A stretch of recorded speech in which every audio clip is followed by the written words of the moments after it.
அனைவருக்கும் எனது முதற்கண் வணக்கத்தை தெரிவித்துக் கொள்கிறேன். பெண் மாகாவின் எனக்கு கொடுக்கப்பட்ட தலைப்பு சுற்றுச்சூழல் பாதுகாப்பாளரின் பொறுப்பு. மணிநீரும் மண்ணும் மலர் அணிநீர் காடு உடையது அரணி குரலில் வள்ளுவர். வளமான சுற்றுச்சூழல் மனிதர்களை போர்க்கவசம் போன்று பாதுகாப்பி வருகிறது என கூறுகின்றேன்.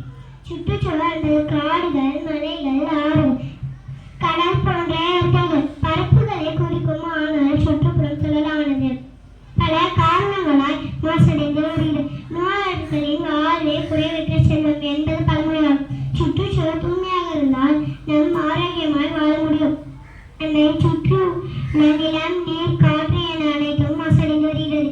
நிலமாசு என்பது ரசாயன பொருட்கள் நிலத்துடன் கலப்பதனால் நிலமாசம் ஏற்படுகிறது. நீரானது தொழிற்சாலை கழிவுகள் நீர்நிலைகளில் உள்ள கலப்பதனால் நீரானது மாசடைகிறது.